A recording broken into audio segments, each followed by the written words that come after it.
Hello YouTube family, हम लोग देखने जा रहे हैं इसकी की सज़ा पार्ट 4। आप लोग चैनल को सब्सक्राइब कर दीजिए ताकि आने वाला पार्ट आप लोगों को आराम से मिल जाए। तो चलिए हम लोग शुरू करते हैं इसकी की सज़ा पार्ट 4। चर्च में चारों तरफ सन्नाटा था। आर्यन के हाथ में वो जीप थी और रोहित की आंखों में साफ डर दिखाई दे रहा था। उसे मत चलाओ, रोहित जोर से चिल्लाया, लेकिन आर्यन अब रुकने वाला नहीं था। उसने चिप लैपटॉप में लगा दी। स्क्रीन ऑन हुई, वीडियो शुरू हुआ और अगले ही पल उसकी सांसें थम गईं। वीडियो में आर्यन की माँ दिखाई दी। उनके चेहरे पे डर साफ था। अगर ये वीडियो मेरे बेटे तक पहुँचे तो समझ जाना, सच छुपाया गया था। सान्या आर्यन का हाथ कस के पकड़ चुकी थी। वीडियो आगे बढ़ा। पुरानी हवेली, बारिश की रात और एक बच्चे की रोने की आवाज़। फिर स्क्रीन पर एक आदमी दिखाई दिया। चेहरा अंधेरे में था, लेकिन उसकी आवाज़ सुनते ही सब चौंक गए, क्योंकि वो आवाज़ आर्यन के पिता की थी। इस बच्ची को बचाना होगा, सान्या कांपती आवाज़ में बोली। ये बच्ची कौन है? तभी वीडियो में उस बच्ची के गले का लॉकेट दिखाई दिया, वही लॉकेट अब जो सान्या पहनती थी। लेकिन सान्या के हाथ कांपने लगे। आर्यन धीरे से बोला, मतलब ये क्या? क्योंकि वीडियो में आर्यन की माँ रोते हुए बोली, सान्या इस परिवार की दुश्मन नहीं, इस घर की अमानत है। और पूरा चर्च शून्य रह गया। लेकिन तभी सभी लोगों ने वीडियो अचानक गड़बड़ाने लगा।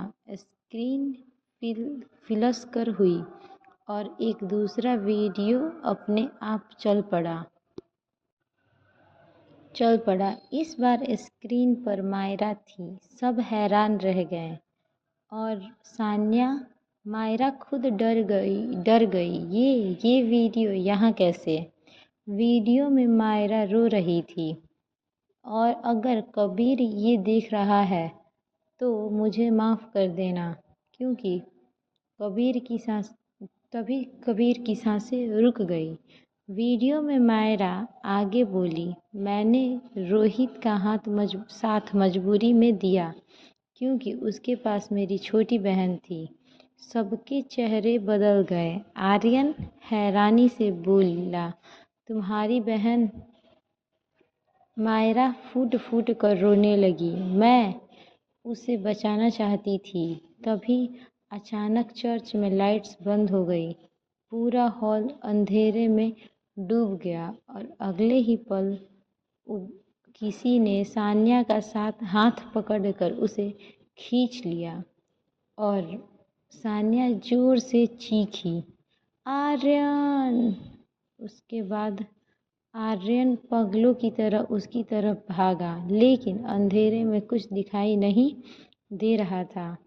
फिर अचानक चर्च की घंटियां बजने लगी। टन टन टन बिजली चमकी और उसी रोशनी में आर्यन ने देखा, सान्या चर्च की ऊपरी मंजिल पर खड़ी थी। उसके पीछे बंदूक लेकर रोहित खड़ा था। एक कदम भी आगे बढ़ाया तो इसे मार दूंगा। और आर्यन की आंखों में आंसू आ गए। उसे छोड़ दे। लेकिन रोहित पागलों की तरह हंसने लगा। प्यार इंसान को इतना कमज़ोर बना देता है। ये मैंने सान्या रोते हुए बोली कि आर्यन मत आना, इधर मत आना। लेकिन आर्यन धीरे धीरे सीढ़ियाँ चढ़ने लगा। अगर तुम्हें कुछ हुआ तो मैं जीते जी मर जाऊंगा। और फिर सान्या की आंखों से आंसू बहने लगे। तभी अचानक रोहित ने बंदूक सान्या के सिर पर रख दी। अब फैसला करो, तुम्हारे या तो सच बताओ या अपना प्यार बचा लो। पूरा चर्च खामोश था, क्योंकि बारिश और तेज हो चुकी थी और आर्यन कांपती आवाज़ में बोला, मुझे सिर्फ सान्या चाहिए। इतना सुनते ही सान्या रो पड़ी, लेकिन तभी पीछे से गोली चलने की आवाज़ आई। धाय! तभी रोहित की आंखें फैल गई। उसके हाथ में बंदूक नीचे गिर गई। सबने पीछे मुड़कर देखा।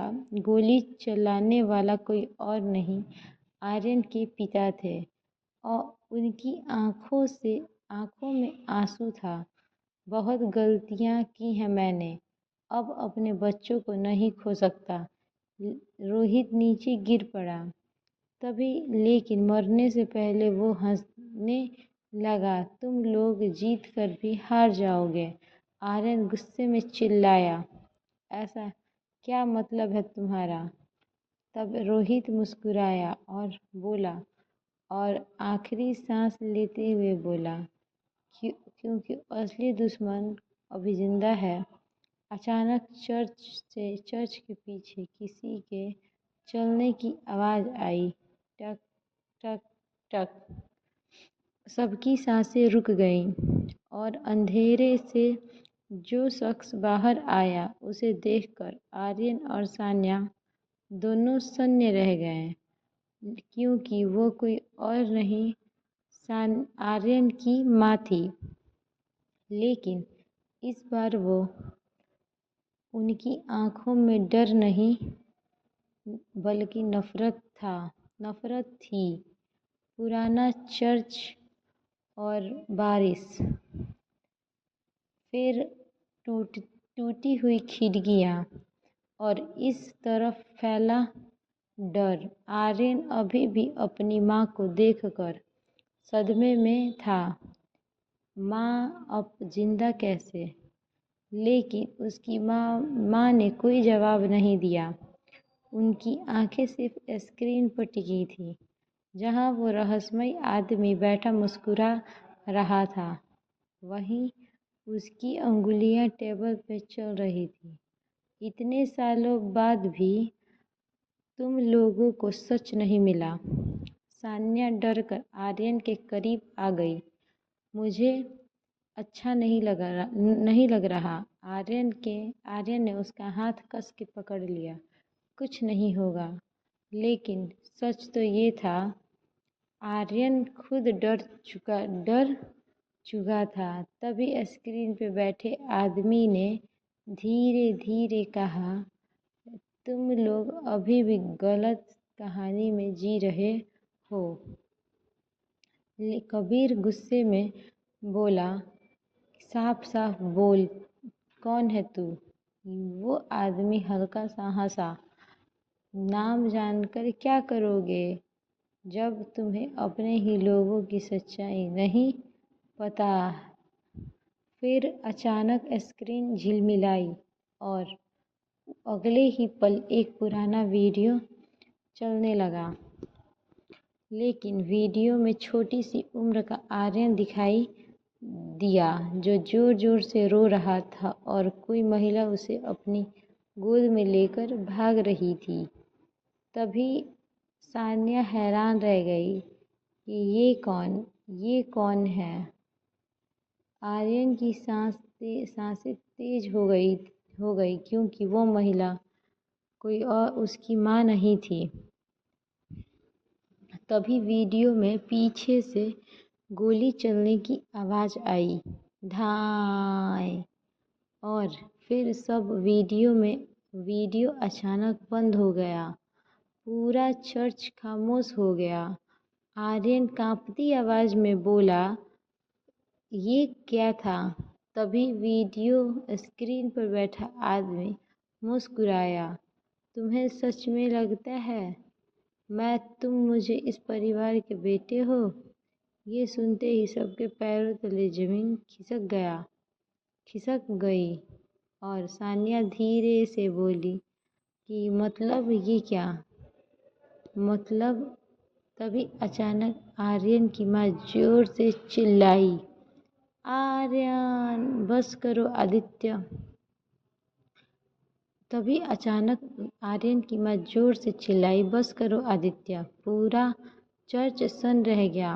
आर्यन पलटा। आदित्य स्क्रीन पर बैठे आदमी हंस पड़ा। हाँ छोटा भाई, मैं वही हूँ जिसे तुम लोग 15 साल पहले मार चुका मान बैठे थे। सान्या हैरान रह गई। लेकिन अगर ये आदित्य है तो उस रात मरा कौन था? चर्च में खामोशी फैल गई।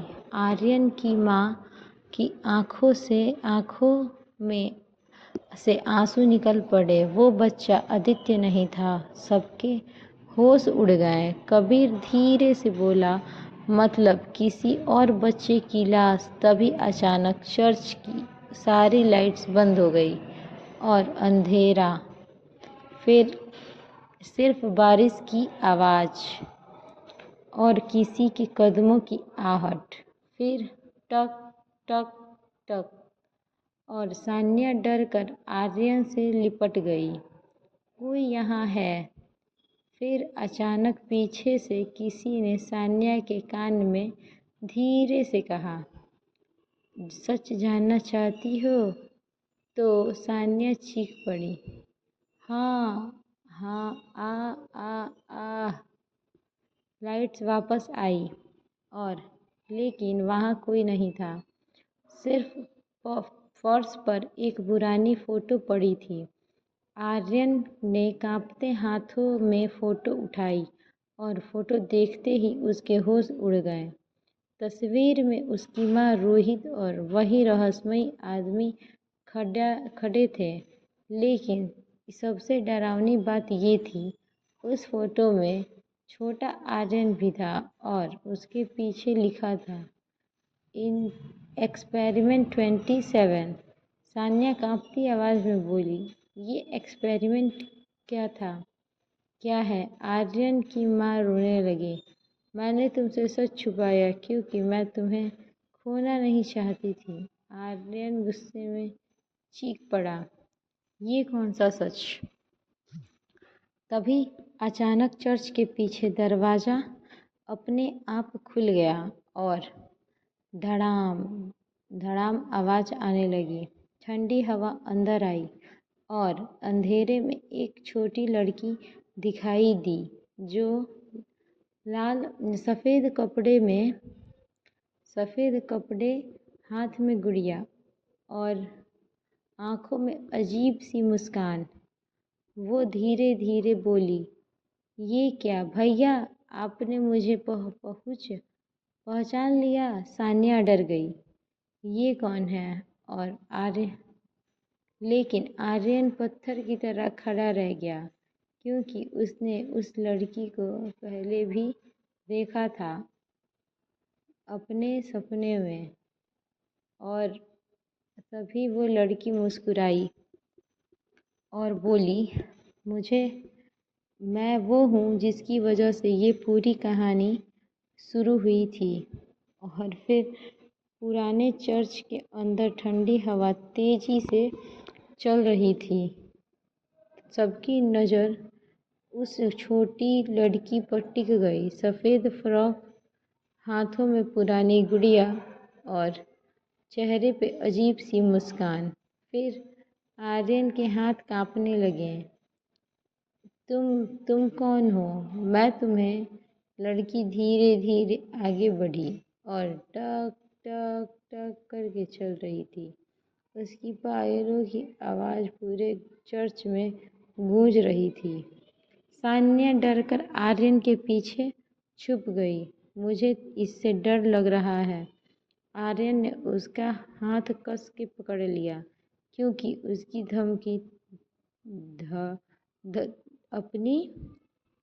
लेकिन उसकी अपनी धड़कनें भी तेज हो चुकी थी। तभी वो लड़की मुस्कुराई, भैया इतने सालों में मुझे भूल गए हो? पूरा चर्च सन्न रह गया। आर्यन की माँ जोर जोर से रोने लगी, नहीं, ये वापस नहीं आ सकती। कबीर हैरान था, कोई बताएगा आखिर ये है कौन? तभी स्क्रीन पर बैठा आदित्य हंस पड़ा, मिलो उस राज्य से मिलो जिसने सबकी जिंदगी बर्बाद की। लड़की ने धीरे से अपनी गुड़िया नीचे रखी और अगले ही पल उसने अपनी गर्दन से वही लॉकेट निकालकर जो सान्या के पास था। सान्या कांप गई। ये लॉकेट तुम्हारे पास कैसे? लड़की हल्का सा मुस्कुराई, क्योंकि ये पहले मेरा था। आर्यन की सांसें रुक गई। तभी उसकी माँ कांपती आवाज में बोली, ये आर्या है। सान्या हैरान रह गई। आर्या कौन? आदित्य मुस्कुराया, क्योंकि हाँ, ये कौन? तभी तुम्हारी छोटी बहन। पूरा चर्च खामोश हो गया। आर्यन पीछे हट गया। फिर नहीं, मेरी कोई बहन नहीं थी, उसकी माँ रोते हुए बोली। थी, लेकिन उस रात वो हमसे छिन गई। तभी अचानक चर्च की घंटियाँ अपने आप बजने लगी। टन टन टन बिजली चमकी और उसी रोशनी में आर्यन का चेहरा डरावना लगने लगा। आर्या का चेहरा डरावना लगने लगा। वो धीरे से बोली, मुझे किसी ने नहीं छीना था, मुझे बेच दिया गया था। सबके पैरों तले जमीन खिसक गई। सान्या की आंखें फैल गई। और क्या आर्यन की माँ नीचे बैठ गई। मैं मजबूर थी। आर्या गुस्से में चीखी। नहीं, झूठ, ये सब झूठ है। उसकी आवाज में पूरे चर्च में गूंज उठी। तुमने मुझे बचाने की कोशिश ही नहीं की। तभी अचानक चर्च के स्क्रीन पर एक वीडियो चल रहा था। वीडियो में एक छोटा सा कमरा दिखाई दे रहा था। एक आदमी छोटी आर्या को जबरदस्ती कहीं ले जा रहा था। वो लगातार रो रही थी, मम्मा मुझे बचा लो। सान्या की आंखों से आंसू निकल पड़े। आर्यन गुस्से में स्क्रीन की तरफ देखने लगा। ये सब किसने किया? आदित्य धीरे से बोला, जिसे तुम लोग भगवान समझते रहे। तभी वीडियो में चेहरा साफ दिखाई दिया और अगले ही पल सबके होश उड़ गए, क्योंकि वो आदमी कोई और नहीं, आर्यन के पिता थे। और आर्यन चीख पड़ा।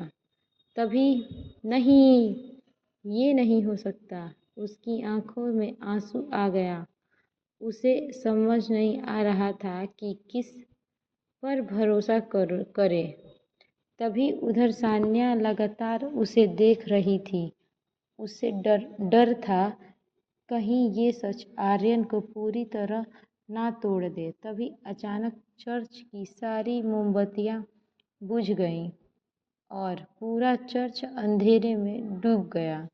और अगले ही पल किसी ने सान्या का हाथ पकड़ लिया और सान्या चीख पड़ी, मैं आर्यन। और आर्यन तेजी से उसकी तरफ भागा, लेकिन अंधेरे में सिर्फ उसकी चीख गूंज रही थी।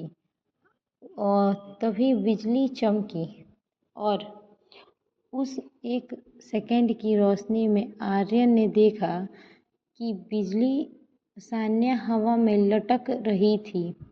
उसके गले पे किसी ने चाकू रखा हुआ था और वो शख्स धीरे धीरे बोला, एक सच ने तुम्हारा परिवार तोड़ा, अब तुम्हारा प्यार टूटेगा।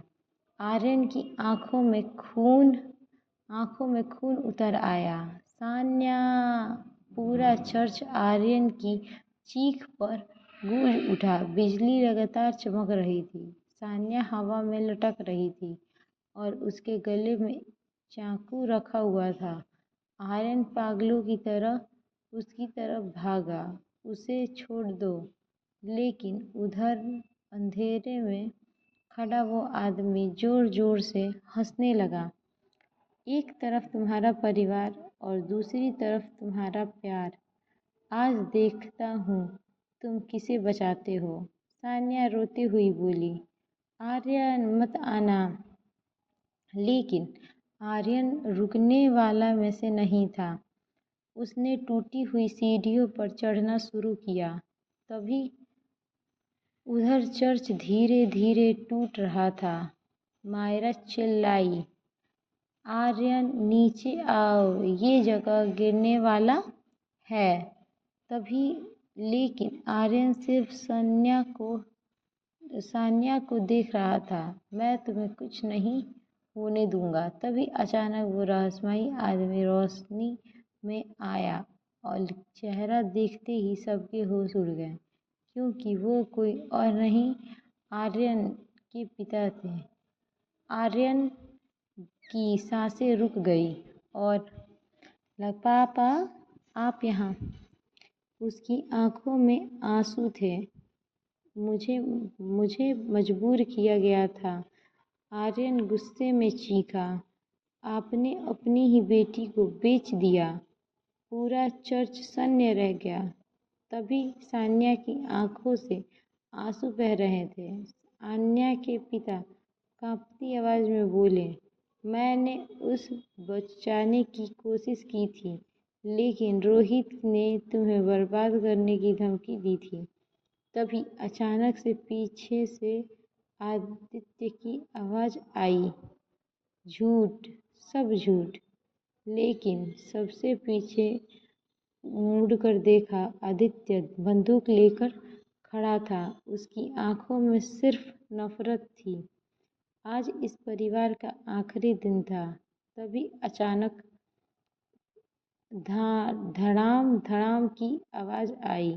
चर्च का बड़ा झूमर टूट कर नीचे गिर गया और चारों तरफ चीखें गूंज उठी। आर्यन ने छोड़कर सान्या को पकड़ लिया। दोनों नीचे गिर पड़े। कुछ पल के लिए दोनों एक दूसरे की आंखों में खो गए। बारिश की बूंदें, टूटती छत और अंधेरा अंदर आ रही थी। सान्या रोते हुए बोली, बूंदी टूटी हुई छत से अंदर की ओर आ रही थी। सान्या रोते हुए बोली, मुझे लगा मैं तुम्हें खो दूंगी। आर्यन ने उसके आंसू पोंछे, तुम्हें खोने से पहले मैं दुनिया से लड़ जाऊंगा। दोनों एक दूसरे के करीब आ गए, लेकिन तभी धाए गोली चलने की आवाज गूंजी। सबकी सांसें रुक गई। आदित्य के हाथ में बंदूक नीचे गिर गया। उसके सीने से खून बह रहा था और उसके पीछे खड़ी थी आर्या, और उसकी आंखों में आंसू थे। मैं फिर अपना परिवार नहीं टूटने दूंगी। आदित्य धीरे धीरे नीचे गिर पड़ा। मरने से पहले उसने आर्यन की तरफ देखा और हल्का सा मुस्कुराया। सच हमेशा दर्द देता है छोटे भाई। उसकी आंखें बंद हो गई। पूरा चर्च खामोश हो गया। कुछ महीना बाद आर्यन और सान्या नई जिंदगी शुरू कर चुके थे, लेकिन कबीर और मायरा अभी भी खुश थे। कबीर और मायरा भी अब खुश थे और पहली बार पूरा परिवार एक साथ बैठा था। लेकिन तभी दरवाजे पर किसी ने दस्तक दी। टक टक टक। आर्यन ने दरवाजा खोला और बाहर एक काला लिफाफा पड़ा था।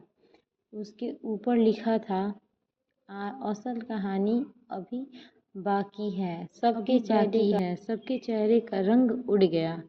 अगर आपको ये कहानी पसंद आ रही है तो वीडियो को लाइक, कमेंट एंड चैनल को सब्सक्राइब ज़रूर करें ताकि अगला पार्ट आपको सबसे पहले मिले।